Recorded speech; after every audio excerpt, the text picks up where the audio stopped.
Em 1893, o pintor norueguês Edvard Munch criou uma das obras mais icônicas da história da arte, o Grito. A figura central, com expressão de desespero diante de um céu vermelho, intenso, tornou-se símbolo de angústia e emoção. Mas e se eu te disser que esse céu avermelhado não é apenas imaginação da mente de Munch? E se tivesse sido inspirado por um evento real e catastrófico que atingiu o mundo inteiro e tingiu o céu dessa coloração vermelha? Bom, eu tô falando da erupção do vulcão Krakatoa. Antes de explorarmos a colossal erupção do Krakatoa, é essencial entendermos como medimos a intensidade dos sons. Isso vai ser importante porque esse evento ele ficou conhecido como o evento que teve o som mais alto da história. O decibel é a unidade de medida logarítmica que expressa a intensidade sonora relativa ao nível de referência.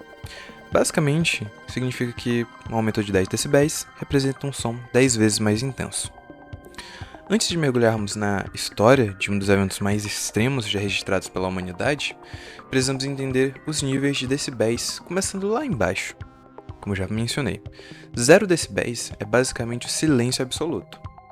O som mais fraco que o ouvido humano ele é capaz de captar. Se a gente aumentar para 20 decibéis, a gente tem o equivalente ao sussurrar suave de uma pessoa em alguma sala muito silenciosa. Até aqui, tudo muito tranquilo. Uma conversa comum entre duas pessoas pode chegar até 60 decibéis, algo que é bem presente no nosso cotidiano. Mas se a gente for para uma avenida muito movimentada, esse número pode facilmente bater 85 decibéis. E essa quantidade é suficiente para causar riscos à nossa audição se a gente ficar ouvindo esse som a esse nível de uma maneira muito prolongada.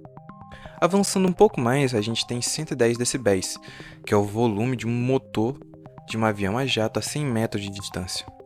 Esse som ele já é capaz de fazer o nosso corpo vibrar. E então chegamos aos 120 decibéis, o chamado limiar da dor auditiva. Nesse ponto, o som não apenas incomoda, ele machuca. Agora pare e imagine algo que vá muito além disso. Um som tão alto que não cabe mais nessa escala. Um som que atravessa continentes, explode tímpanos a dezenas de quilômetros de distância e é tão poderoso que pode dar a volta ao mundo, literalmente. E esse som existiu. E esse vulcão estava em um lugar que até então pouca gente no mundo conhecia. Um arquipélago isolado, perdido ali entre as ilhas de Java e Sumatra, na Indonésia. Ali descansava um gigante adormecido, o vulcão Krakatoa. No ano de 1883, após séculos de relativa calmaria, o Krakatoa começou a dar sinais de que algo estava prestes a acontecer. Durante meses, pequenas explosões e colunas de fumaça subiam aos céus como se o vulcão estivesse tentando alertar o mundo. Mas ninguém poderia imaginar o que viria a seguir. No dia 27 de agosto de 1883, por aproximadamente às 10 horas da manhã, o Krakatoa explodiu com uma força simplesmente inimaginável. A última erupção, a mais intensa, liberou uma energia equivalente a 13.000 vezes a potência da bomba atômica lançada sobre Hiroshima.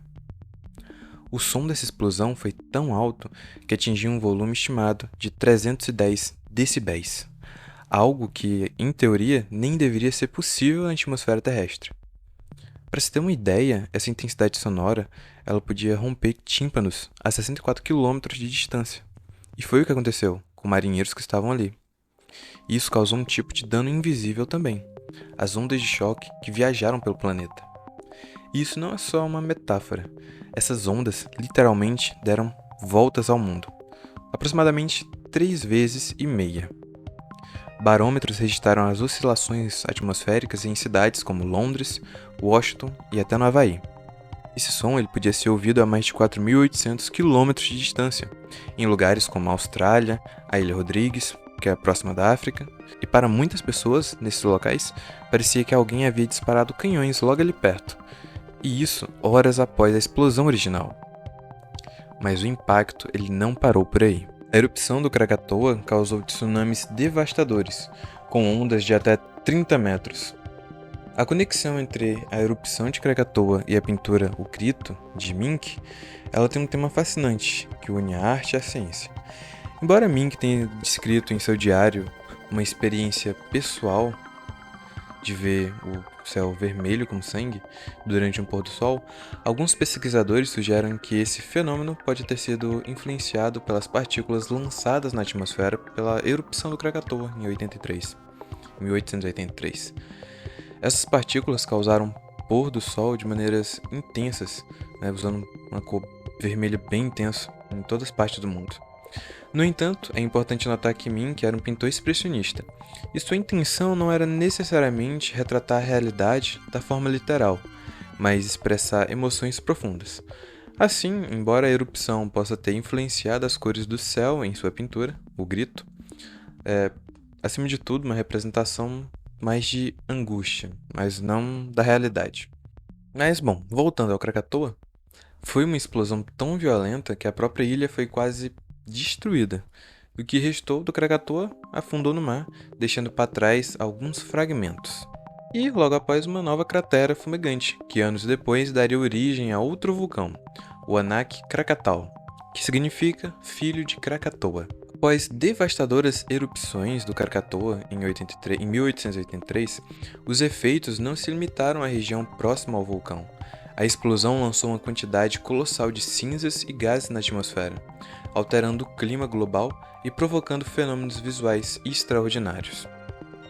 A erupção, ela em si injetou cerca de 20 milhões de toneladas de dióxido de enxofre na atmosfera, formando aerossóis de ácido sulfúrico que refletiram a luz solar e causavam um resfriamento global. Estudos indicam que a temperatura média global caiu aproximadamente 1,2 graus Celsius nos anos seguintes ao evento. Além do impacto climático, o Krakatoa ele transformou o céu ao redor do mundo. O pôr do sol de maneira intensa, com cores vermelhos, alaranjados, foram observados por meses, resultando na dispersão de luz pelas partículas vulcânicas na atmosfera. A Lua também apresentou tonalidades azuladas e esverdeadas, um fenômeno causado pela dispersão seletiva da luz pelas partículas das cinzas, isso porque a luz vermelha foi mais bloqueada devido a tudo isso. E a erupção do Krakatoa ele mostra como os eventos naturais podem ser poderosos e podem mudar de uma hora para outra o mundo como a gente conhece. A erupção do Krakatoa ela é um lembrete poderoso da força incontrolável da natureza. Seus efeitos transcenderam fronteiras, afetando o clima, inspirando a arte e moldando a ciência. Eventos como esses mostram a importância de respeitar e compreender o mundo natural, reconhecendo que apesar de todo o nosso progresso, ainda somos profundamente influenciados pelas forças da Terra e que a gente não é nada comparado a isso. Eu sou o Vitor e agradeço por ter me acompanhado nessa aventura. E se gostou, deixe o seu like, compartilhe com seus amigos. E bom, até a próxima.